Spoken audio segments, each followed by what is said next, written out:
Bonjour les amis, allez on se fait la météo vibratoire de la semaine. Semaine du 26 juin. 26 juin. Oups là. Je vous rappelle que vous avez un parcours spécial célibataire. Regardez dans ma playlist en haut. Voilà. Alors cette semaine, 26 juin, merci pour tous vos messages, pour tous vos likes. Oh. Il y en a beaucoup là. Ok, bon. Alors,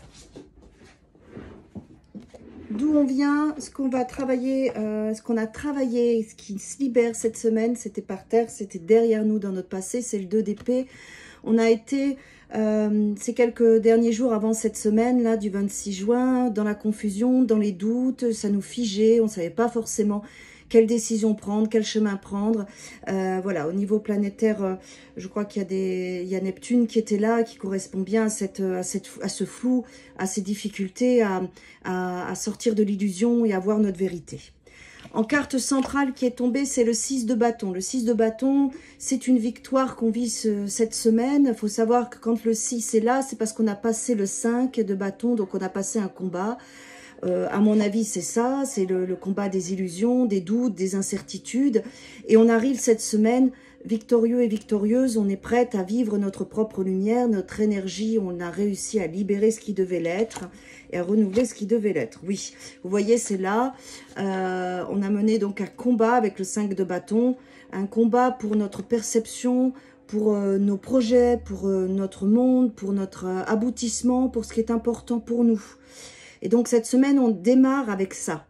Hein, on démarre avec cette énergie de victoire, de libération, mais aussi de projection avec le 21, qui est la meilleure carte du jeu, sur tout ce qu'on va s'offrir. Vous voyez, on est au milieu, ça c'est le fou qui est là, et ça c'est la carte du monde. Donc on a réussi à gérer ces conflits intérieurs, vibratoires et énergétiques. On est plus dans la vibration, les 4 éléments, les 4 saisons, les 4 espaces qui nous correspondent. Vous voyez, on a mené un vrai combat. Et avec le 6 de bâton, on a gagné ce combat. Ça veut dire qu'on démarre cette semaine en force. Avec beaucoup d'énergie, beaucoup d'enthousiasme, avec une envie de décider, de faire et d'agir, d'accomplir cette semaine et d'être efficace, quels que soient les combats qu'on a à mener. En plus, on a un page de denier qui correspond au démarrage, au balbutiement, mais au démarrage de quelque chose de concret dans la matière, un projet, une relation ou autre. Ah, ça c'est bien. Derrière ce page de denier, on va encore travailler à lâcher des choses émotionnellement. On a un 8 de coupe. 8 de coupe, ce sont des énergies émotionnelles qu'on ne veut plus. On a fait un bilan, on regarde ce qui est bon dans notre vie, ce qui n'est pas bon, ce qu'on va garder, ce qu'on va récolter. C'est pour ça qu'on risque peut-être, avec ce bilan, de laisser des choses derrière nous pour démarrer autrement ou démarrer différemment ou démarrer d'autres choses. Voilà, cette semaine, on va y avoir cette transition de réflexion, de pause, de récolte et aussi de tri, j'entends. On va trier, d'accord? Mais on va garder quand même de belles choses. Il y a une conscience plus élaborée de qui on est, de ce qu'on veut et de ce qu'on veut pas. C'est ce que j'entends. Et là, ensuite, cette semaine, regardez, ça c'est super. On a le 10 de coupe qui est le bonheur familial. On a le roi d'épée qui est la structure, l'intelligence, le discernement, la clairvoyance, la communication, l'intellect. Sur le 9 de denier qui est l'accomplissement et la réussite dans tout ce qu'on entreprend en tant qu'individualité, de soi à soi, mais aussi dans nos projets qu'on a créés nous-mêmes. Vous voyez, ces cartes-là, il y a une intelligence qui se fait par rapport à votre capacité à créer dans la matière ce chemin personnel que vous avez décidé déjà de prendre et que vous continuez à cheminer, mais aussi une association avec le bonheur familial qui est là, en tout cas une capacité d'aller chercher de la joie, d'aller chercher du bonheur, d'aller chercher ce 10 de coupe qui sera en relation. Il y aura cette semaine donc le bonheur familial et toute cette possibilité-là de joie, mais aussi l'accomplissement professionnel, parce qu'on voit que vous avez bien travaillé, avec le roi d'épée au milieu, où vous allez avoir l'intelligence de jongler entre les deux, d'accord?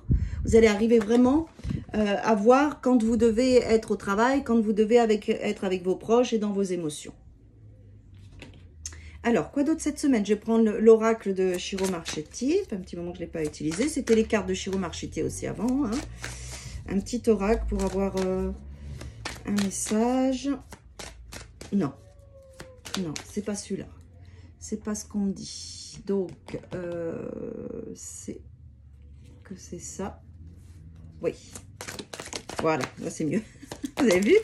Tout de suite, ça saute, ça saute, ça saute. Quand c'est pas bon, en fait, les cartes sautent pas. Je sens rien dans les mains. Ça veut dire c'est pas bon.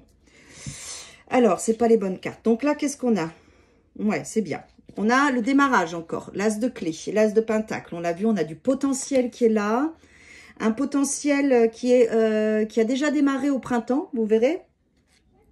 Et qui va aboutir en automne. Il y aura un 2 temps. D'accord? Ouais. C'est quelque chose que vous devez réaliser, c'est quelque chose qui est important, hein, c'est l'architecte et le karmique, que vous avez ouvert une porte au printemps qui se fermera au mois d'octobre, vous aurez les récoltes au mois d'octobre, et en fait ce qui s'est passé là depuis le printemps, ça va vous faire avancer, ça va vous faire construire une structure dont vous aviez besoin. Qu'est-ce qu'on a ici?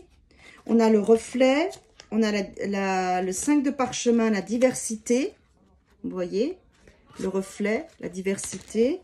On a aussi dans les airs qui sont tombés ensemble la reine de force. La reine de force, elle est très très belle, hein. Alors qu'est-ce que ça me dit, moi? Ça me dit que vous êtes dans un espace de gestation de quelque chose ici qui va mûrir jusqu'en automne, mais ça a déjà démarré, d'accord? C'est-à-dire que vous avez rencontré quelqu'un, vous êtes au balbutiement au printemps, et puis ça va se construire, et en automne, ça va fleurir. On vous demande aussi d'arriver à vous projeter, vraiment à imaginer ce qui est important pour vous. Et cette situation entre printemps et automne va vous amener à équilibrer votre yin, votre yang, votre côté sombre, votre côté lumineux, tout votre être. Et vous allez y arriver, d'accord ? N'hésitez pas à observer, à écouter, à être dans un mode d'apprentissage pendant ces mois. Voilà, très belle semaine à tous.